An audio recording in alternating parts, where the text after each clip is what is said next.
आज मैं आपको एक ऐसी कहानी सुनाने जा रहा हूँ जो सच्ची है और भगवान शिव और उनके भक्त से जुड़ी हुई है। कहानी केदारनाथ से संबंधित है।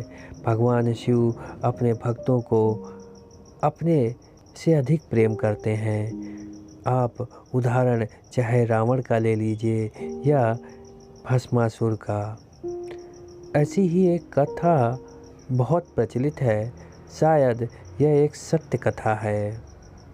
कहते हैं कि केदारनाथ में जब बर्फ़ गिरती है तो वहाँ के पट बंद कर दिए जाते हैं। ऐसे में एक भक्त भगवान के दर्शन की आस लेकर केदारनाथ की ओर निकलता है, लेकिन कुछ कारणों के कारण वह बहुत लेट हो जाता है। जब वह पहुंचता है, वह अंतिम दिन होता है पट बंद होने के। वह बाबा के द्वार पहुंचता है, तब तक पट बंद हो चुके होते हैं और जो पुरोहित हैं वह चाबी लेकर जा रहे होते हैं। तब वह भक्त रोता हुआ उनसे प्रार्थना करता है कि कृपया मुझे बाबा के दर्शन करने दीजिए। लेकिन पुरोहित कोई भी नियम नहीं तोड़ सकते थे। उन्होंने कहा, अब पट 6 माह बाद ही खुलेंगे, तब आइए और दर्शन कीजिए। मैं अभी कुछ नहीं कर सकता। वह भक्त वहीं पर बैठकर रोता रहता है और अपने बाबा को, महादेव को याद करता रहता है। महादेव की असीम कृपा अपने हर भक्त पर होती है। वह शाम का समय था और वह याद करते करते एक पत्थर पर बैठ गया और न जाने कब समय बीत गया।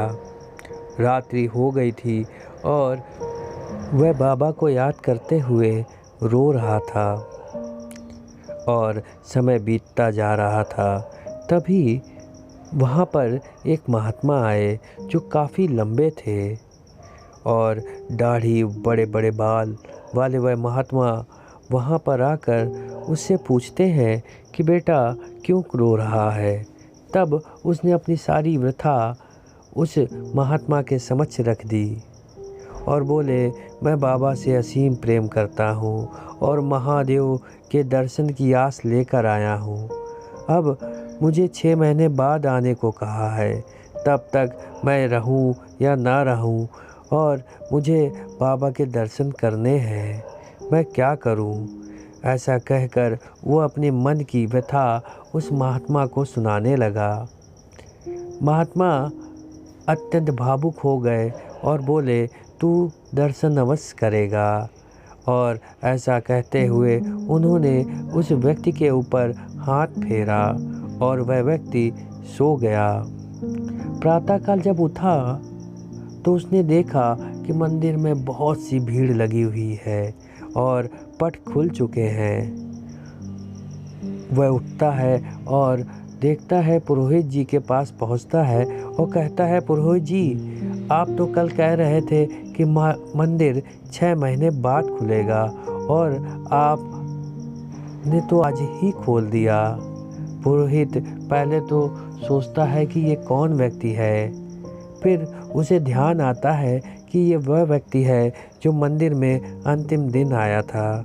तब पुरोहित बोलते हैं, बेटा कोई गड़बड़ है, 6 महीने बीत चुके हैं, तुम अभी तक वापस नहीं गए थे क्या? यह देखकर वह बहुत अचंभित होता है और वह जैसे ही अपना हाथ अपने सर पर रखता है कि ये क्या हो रहा है, तो पाता है कि उसके सर के बाल बहुत बड़े हो गए हैं, उसकी दाढ़ी बहुत बड़ी हो गई है। वह कुछ सोच नहीं पाता है और घबरा जाता है। तब वहाँ के पुरोहित पूछते हैं कि बेटा हुआ क्या?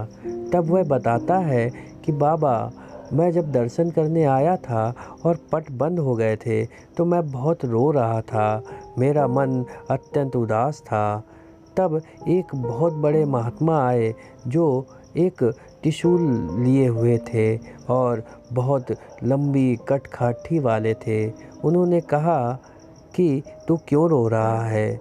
तब मैंने अपनी सारी व्यथा उनको बता दी और उन्होंने कहा कोई ना, तू कल सुबह दर्शन कर लेगा।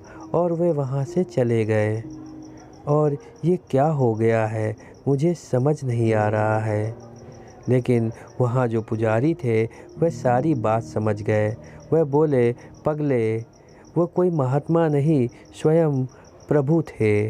वह भोलेनाथ थे जो तेरी करुणामय भक्ति से प्रसन्न हो गए थे और उन्होंने तेरे लिए समय की गति ही बदल दी और 6 महीने को एक दिन में, एक रात्रि में काट दिया। तू धन्य है मेरे भक्त, तू धन्य है। ऐसा कहकर सभी लोग उसकी ओर देखने लगे। वह रोता हुआ केदारनाथ के मंदिर के शिवलिंग की ओर दौड़ा और बाबा कहते हुए मंदिर पर जा गिरा। तो ऐसे ही होती है भगवान की सच्ची कहानी। ये सत्य घटना पर आधारित है।